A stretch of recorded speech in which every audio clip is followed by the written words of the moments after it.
ایک صاحب سوال کرتے ہیں کہ اللہ تعالیٰ نے جب فرشتوں کو بھی صرف عبادت کے لیے پیدا کیا تھا تو اس میں کیا حکمت تھی کہ مسلمانوں کو بھی عبادت پنجگانہ نماز اور نوافل وغیرہ پر لگا دیا؟ یعنی فرشتے کافی نہیں تھے؟ اللہ تعالیٰ کی وہ کیا تھی وہ طلب عبادت کی کہ گویا پوری نہیں ہو رہی تھی؟ اچھے بڑے فرشتے عبادت کیا کرتے تھے، اوپر سے مسلمانوں کو بھی لگا دیا۔ حالانکہ صرف مسلمانوں کو نہیں، اللہ تعالیٰ سے یہ فرماتا ہے ما خلقت الجن والانس الا لیعبدون، میں نے تو پیدا ہی نہیں کسی مخلوق کو کیا سوائے عبادت۔ جن و انس دونوں کو عبادت کی خاطر پیدا کیا ہے۔ اور پھر آگے ایک اور سوال کہتے ہیں، اور عبادت کام کیا آئی ہمارے؟ عبادت کر کے وہ مار کھائی، کہتے ہیں گزشتہ صدیاں گواہ ہیں کہ جوں جوں نمازیں ہم نے پڑھی ذلیل و خوار ہی ہوتے گئے، جو دعا مانگی نامقبول ہو، جو کوشش کی درگاندہ راہ ہوتی، درماندہ درگاہ، دھکے پڑے ہیں ہمیں۔ کہتے ہیں دعا سکھائی اللہم نصرنا ونصرنا، وہ غلط لکھا گیا ہے، ونصرنا علی القوم الکافرین، یہ کہتے ہیں دعا سکھائی، اور نتیجہ کیا نکالا کہ جب مسلمان لڑے ان کو مار پڑ گئی۔ تو ایک تو عبادت کا مقصد ہمیں سمجھ نہیں آتا کہ خدا تعالیٰ کی طلب ہی پوری نہیں ہو رہی، اوپر سے جنہوں نے بات مانی وہ مارے گئے۔ تو چھٹی کرو اس مصیبت سے، کیا فائدہ یہاں بیٹھے رہنے کا؟ بڑا دلچسپ سوال کسی نے خوب سجا کے پیش کیا ہے اپنی طرف سے،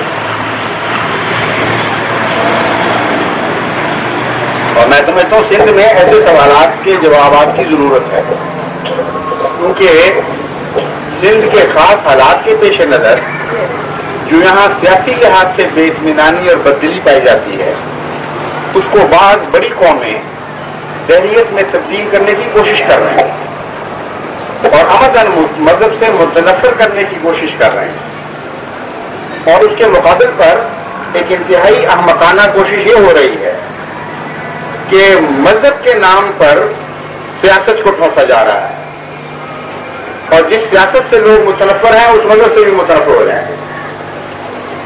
تو بڑے میاں چھوٹے میاں سبحان اللہ، غیروں نے تو کوشش کرنی تھی، اپنوں نے الٹا ان کی مدد شروع کر دی ہے۔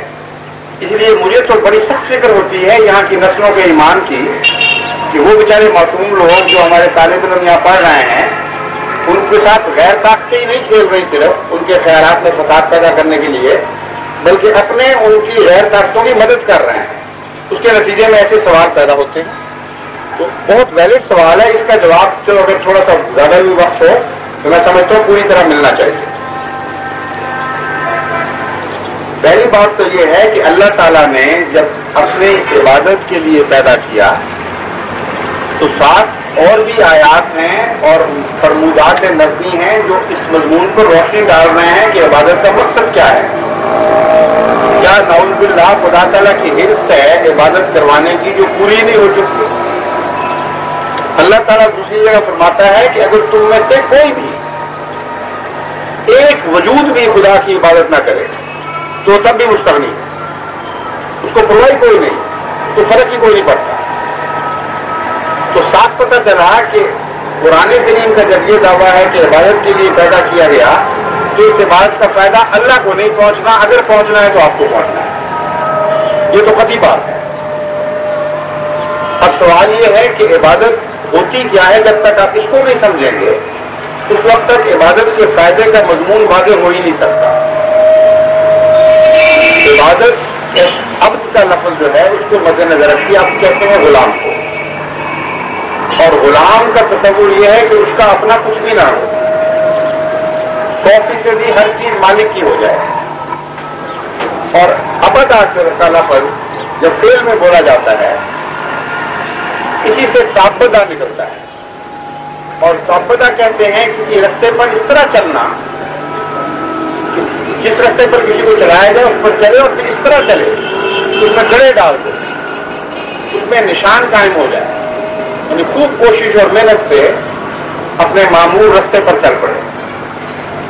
تو جب کہا جاتا ہے اللہ کی عبادت کرو تو مراد یہ ہے کہ خدا کی مرضی کے تابع ہو جاؤ، اسی میں تمہارا فائدہ ہے۔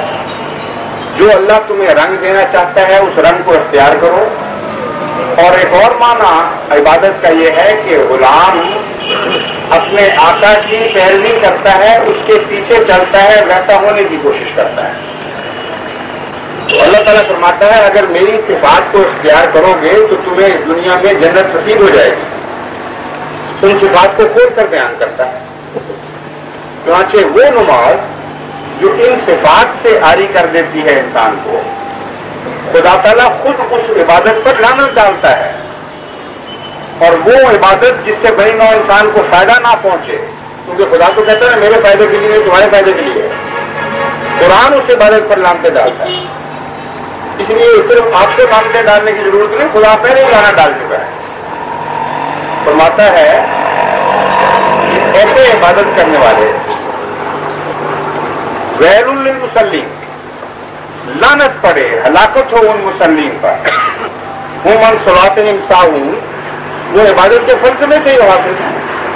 5 وقت اٹھتے ہیں، ٹکرے مارتے ہیں، مسجدوں میں اذانیں بھی دیتے ہیں، حاضر بھی ہو جاتے ہیں، لیکن عبادت کی روح سے بے خبر ہے.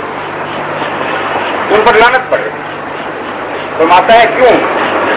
ان میں 2 باتیں کہتا ہے پیدا ہو جاتی ہیں. ایک دکھاوے، جراؤ، عبادت کرتے ہیں دکھاوے کے لیے اور متقی بننے کے لیے اور لوگوں کی نظر میں بزرگ جلانے کی خاطر.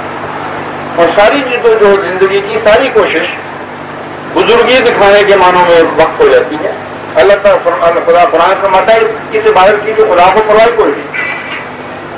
ایسی عبادت تمہیں پیارا نہیں بنائے گی اللہ کا، بلکہ تم پر لعنت ڈالے گی، تمہاری قوم یہ کردار تباہ ہو جائے گا. ایسے مصنوعی دکھاوے والے لوگ جب لیڈر بن جاتے ہیں کسی قوم کے تو اس کو ہلاک کیا کرتے ہیں. دوسری صفت یہ بیان فرمائی کہ تم عبادتیں جو کر رہے ہو اور غریبوں کی پرواہ نہ کرو اور ان کے حقوق کی عبادت نہ کرو تو یہ عبادت بھی تم پر لعنت ڈالے. یمنعون الماعون، یہ فرمایا کہ یہ کون سے میرے عبادت کرنے والے ہیں؟ ایک طرف دکھاوا کرتے ہیں اور دوسری طرف غریبوں کو معمولی چیزوں کی بھی ضرورت پڑے، بڑی ضرورتیں بھی چھوڑو، ان سے بھی یہ کنجوسیاں کرتے ہیں اور ان کی ادنا ضروریات کا خیال بھی نہیں کرتے.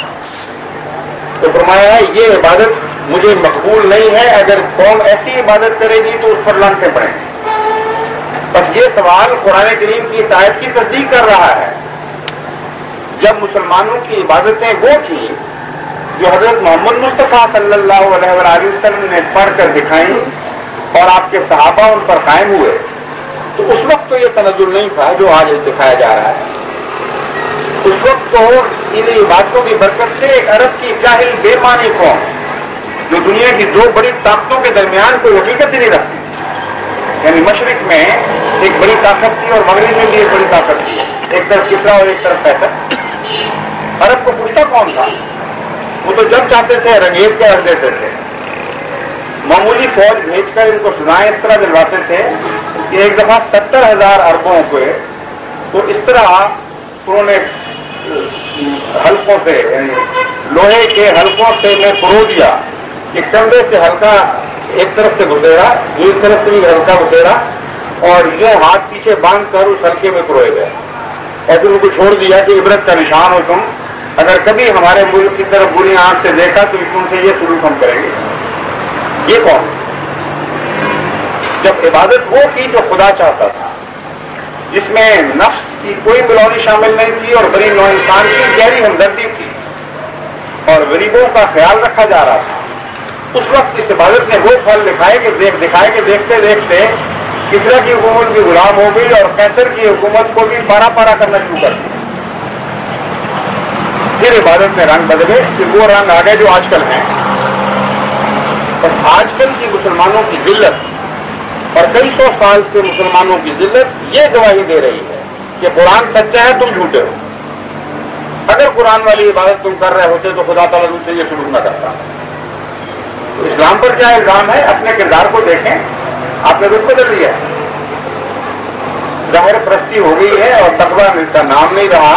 سوسائٹی گندی ہے، ظالم ہے، سفاک ہے، جھوٹی ہے، بد کردار ہے. یہ واقعات ہیں، کسی کو کڑوے لگیں یا میٹھے لگیں، اس کے سوا اس وقت کوئی حقیقت نہیں. اپنے لفظ کی خاطر لڑتے ہیں،